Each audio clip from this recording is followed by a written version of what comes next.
ہے تو جب وہ یقینی طور پر عارض ہو تو تب اب کفر کا حکم لگائے گا، ورنہ اصل ہر انسان میں یہ ہے کہ وہ مسلمان، اس لیے کل مولود یولد علی الفطرہ۔ تو ایک بہت سنگین مسئلہ ہے، اور یہ مسئلہ سنگین جب بن جاتا ہے جب دونوں پہلوؤں میں بے احتیاطی کی جاتی ہے۔ جیسے کہ اس میں بے احتیاطی خلاف شریعت ہے کہ کسی مسلمان کو اب کافر کہے، تو دوسری طرف اتنا ہی خلاف شریعت ہے اور بے احتیاطی کا مسئلہ ہے کہ اب کسی کافر کو مسلمان کہہ دیں، کسی شخص کا کفری عقیدہ ثابت ہو، اس کے باوجود اب اس کو مسلمان قرار دے روشن خیالی کے تحت، وسعت ظرفی کے تحت کہ ہمیں برداشت سے کام لینا چاہیے، سختی نہیں ہونی چاہیے، یہ اور وہ، یہ دونوں طرف بہت خطرناک معاملہ ہے۔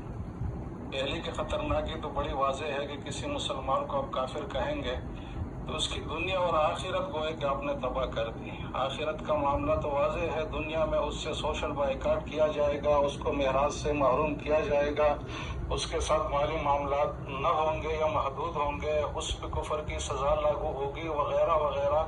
بے تحاشا اس کے عواقب و نتائج ہے جس کا یہ فرد اپنی زندگی میں سامنا کرے گا۔